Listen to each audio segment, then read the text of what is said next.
मैंने कुछ चीज़ों में कमियां पाई हैं। मैंने उन कमियों को दूर करने के लिए निर्देश भी दिए हैं और एक बड़ी कमी के लिए मैंने एक पदाधिकारी पर बहुत मजबूत कार्रवाई कर दी। बिहार के मुख्यमंत्री नीतीश कुमार बार बार कहते हैं कि सूबे में कानून का राज है, कोई भी अपराधी नहीं बचेगा। उन्होंने कई दफे बिहार पुलिस के मुखिया यानी कि डीजीपी साहब को सूबे में बढ़ते क्राइम को लेकर डांट भी लगाई है। कई दफे प्रेम से समझाया भी है। वे रिव्यू मीटिंग में भी लगातार निर्देश देते रहते हैं कि हर हाल में क्राइम कंट्रोल हो। अपने भाषणों में इसकी दुहाई भी देते हैं, जीरो टॉलरेंस की बात कहते हैं। लेकिन इन सब का प्रभाव न पुलिस वालों पर पड़ रहा है और न ही इसका खौफ अपराधियों पर दिखाई देता है। पटना समेत बिहार के अन्य जिलों में हत्या की घटनाएं लगातार हो रही हैं। आम तो आम, अब जनप्रतिनिधि और उनके रिश्तेदार भी मारे जा रहे हैं। पिछले 4 दिनों से पटना में अचानक क्राइम में हुए इजाफे के बाद डीजीपी एसके सिंघल कल शाम जिला मुख्यालय में विजिट को निकले थे। पटना के गांधी मैदान थाने का उन्होंने विजिट किया। कुछ पुलिस कर्मियों के खिलाफ कड़ा एक्शन भी लिया, थानेदार को भी सस्पेंड किया। इन सब के बाद भी बड़ा सवाल तो यही है कि आखिर अपराध पर अंकुश क्यों नहीं लग पा रहा, क्राइम कंट्रोल क्यों नहीं हो पा रहा, अपराधियों पर पुलिस का खौफ क्यों नहीं दिख रहा है। दरअसल आम पब्लिक से लेकर पुलिस और अपराधी भी अब इसे रूटीन वर्क ही मान रहे हैं। लोगों को भी लग रहा है कि घटना हुई, पुलिस कर्मियों को डांट पड़ी, 1-2 पुलिसकर्मी सस्पेंड हो गए, बस काम खत्म। यही वजह है कि अपराधी लगातार घटनाओं को अंजाम दे रहे हैं, जिसे चाहा मार दे रहे हैं।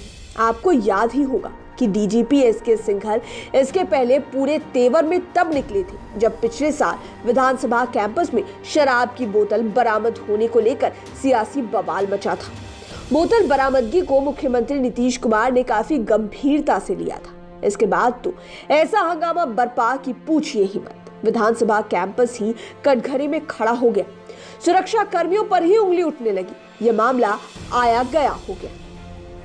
अब महीनों बाद एक बार फिर डीजीपी साहब बाहर निकले हैं। उनका डर पुलिस कर्मियों पर तो जरूर दिखा, लेकिन लोगों का कहना है कि वरीय पुलिस पदाधिकारियों का डर अपराधियों पर दिखे तब ना। आखिर दिखे भी तो कैसे, जब वे बराबर निकलेंगे तब तो। यदि बराबर निकले, इसी तरह का कड़ा एक्शन ले, केस की मॉनिटरिंग लगातार हो, तब ना अपराधी भी डरेंगे।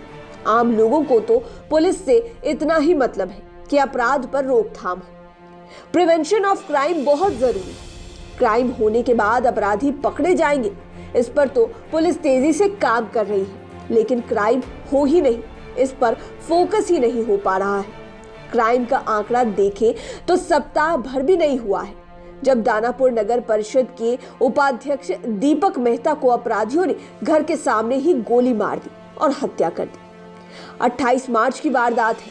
इसी तरह 29 मार्च को पटना सिटी में दही विक्रेता 15 वर्षीय अंशु कुमार को अपराधियों ने गोली मार दी, वो गंभीर रूप से घायल हो गया। 30 मार्च को महज 1000 रुपए की रंगदारी के लिए अपराधियों ने पटना सिटी में प्रमोद बागेला सहित उनके बेटे और मैनेजर को गोली मार दी। इसमें प्रमोद बागेला की मौके पर ही मौत हो गई।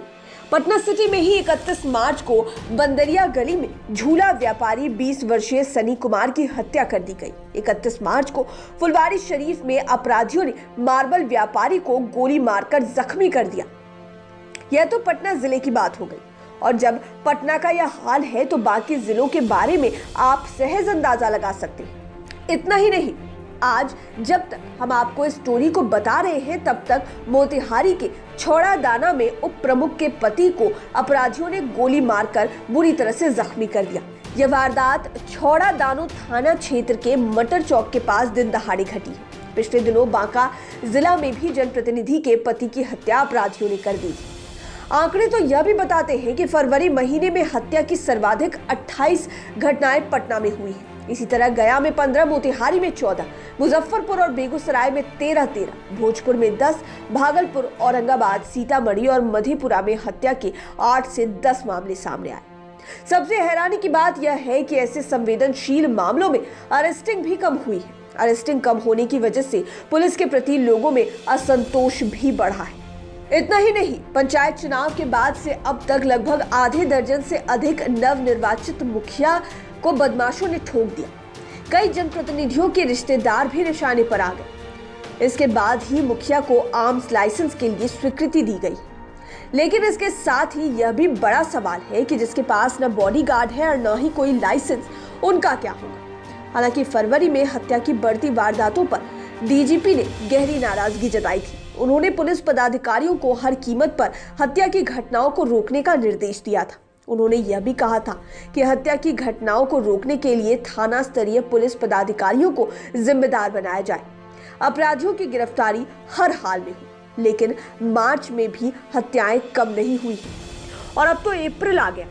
लोगों को आज भी याद आता है पुराने आईपीएस अफसरों का जमाना। एक समय था जब बिहार में अपराधी पुलिस के डर से कांपते थे। तब आईपीएस किशोर कुणाल का दौर था, आईपीएस आरएस भट्टी का जमाना था, आईपीएस डीएन गौतम का खौफ था।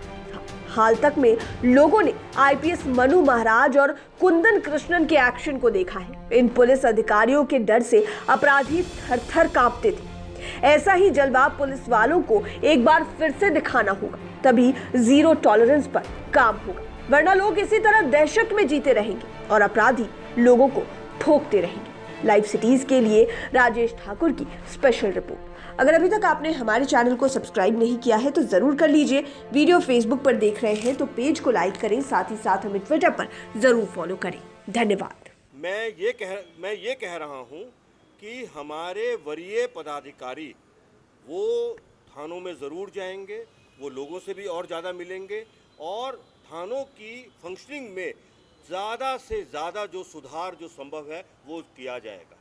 जो लोग सुबह से शाम तक रात दिन मेहनत करते हैं, हमारे सिपाही हैं, हमारे कनीय पदाधिकारी हैं, उनका जो वेलबीइंग है वो देखना बहुत ज़्यादा ज़रूरी है, ताकि वो मन से मजबूत रहें, तन से मजबूत रहें, तभी वो अच्छे से अच्छा काम कर पाएँ।